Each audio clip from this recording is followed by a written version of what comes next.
నమస్తే, welcome to our channel. నేను మీ సిరి. తాడేపల్లి ప్యాలెస్లో అయితే మరొక చర్చ అయితే జరుగుతుంది.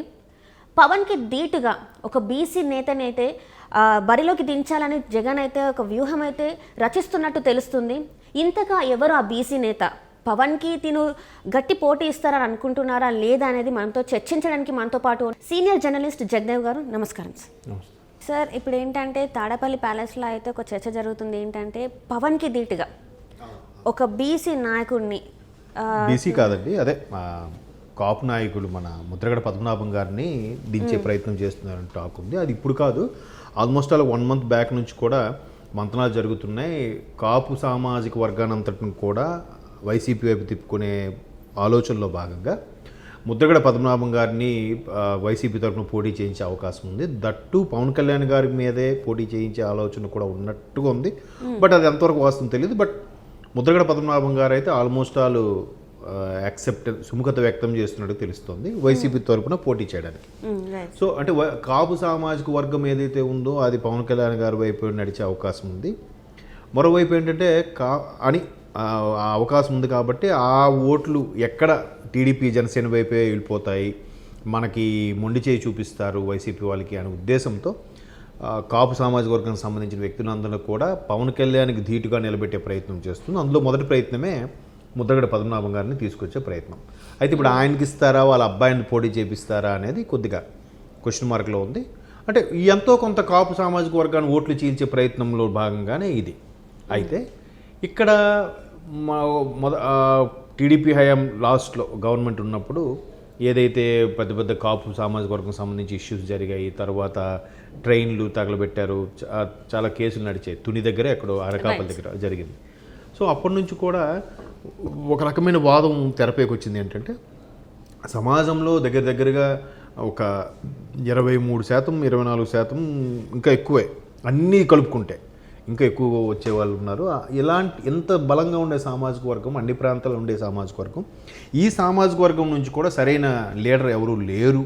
అండ్ మోరోవర్ ఇంతవరకు ఆ సామాజిక వర్గం సంబంధించి ముఖ్యమంత్రి ఎవరు అవ్వలేదు అనే నినాదాన్ని కూడా తెరపైకి తీసుకురావడం జరిగింది.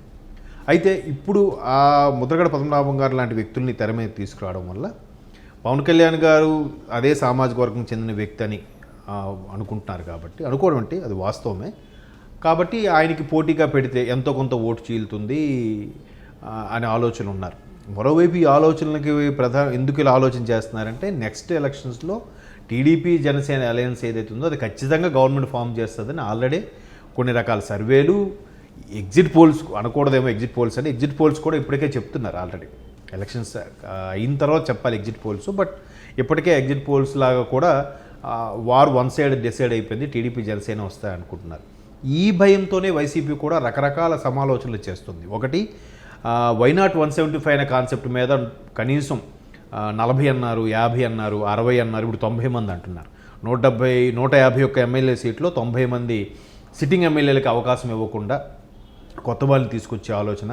ఇంకొకటి ఏంటంటే కొత్త వాళ్ళు in the sense next generation వాళ్ళని, లేదా ఎక్కడ నుండి అక్కడ వాళ్ళని ఇక్కడ షఫుల్ చేసైనా ఎలాగైనా ఏది చేసైనా మసిపూసి మారేడుకాయ చేసినట్టుగా ఏదో ఒక విధంగా ప్రభుత్వాన్ని అయితే 2024 గవర్నమెంట్ ఫామ్ చేయాలనే తపనతో ఉంది వైసీపీ. బట్ దానికి అన్ని రకాలుగా దారులు మూసుకుపోయాయని విశ్లేషకులు చాలామంది చెప్తున్నారు. ఎందుకంటే ఉద్యోగస్తుల వ్యతిరేకత ఉంది, సామాన్యుల వ్యతిరేకత ఉంది, కాంట్రాక్టుల వ్యతిరేకత ఉంది, తర్వాత పథకాలకు సంబంధించి కూడా చాలా వ్యతిరేకత ఉంది. ఎవరికి వారు లబ్ధి పొందుతున్నా కూడా దాన్ని అన్నిటికీ విమర్శిస్తున్నారు. నెక్స్ట్ రీసెంట్గా ఇప్పుడు అంగన్వాడీ ఇష్యూ నడుస్తుంది. తర్వాత రాజకీయ కక్షకు సంబంధించి చంద్రబాబు గారి అరెస్టు విషయం ఒకటి కాదు, ఇవన్నిటికీ వెరస్ ఇంకోటి కూడా ఉంది. ఏంటంటే మరీ ఫ్యామిలీస్కి పర్సనల్గా వెళ్ళి దుయ్యబట్టడము. రాజకీయం అంటే బురద జల్లడం వరకే మనకు తెలుసు. బట్ ఆ బురద జల్లడం కాస్త ఫ్యామిలీ వేల మీద కూడా బురద జల్లే ప్రయత్నం చేయడము, పర్సనల్ విషయాల మీద మాట్లాడడం గట్రా జరుగుతుంది. అంటే పెళ్ళిళ్ళు, వాళ్ళ ఫ్యామిలీలు, వాళ్ళ పిల్లలు, వాళ్ళ వైఫ్, హస్బెండ్, ఇలా రకరకాలుగా మాట్లాడుతున్నారు. ఇవన్నీ కూడా కొంతమంది ఒక వర్గం వరకు చాలామంది వెక్స్ అయిపోయారు. ఇట్లా పిచ్చి పిచ్చిగా మాట్లాడుకుంటున్నారు, ఇటువంటి ప్రభుత్వం ఎప్పుడూ చూడలేదు అన్నట్టుగా. సో ఇప్పుడు ఏంటంటే వైసీపీ ప్రభుత్వం అన్ని సామాజిక వర్గాల నుంచి కూడా సరైన లీడర్ని జిల్లాకు ఒకరిని తీసుకువచ్చి కొంతవరకు ఓట్లుంటే చీల్చుదామనే ప్రయత్నం అయితే చేస్తుంది. మరోవైపు టీడీపీ జనసేనలో కూడా విడగొట్టే ప్రయత్నం చేస్తున్నట్టు కూడా మనకు చాలామంది చెప్తున్నారు.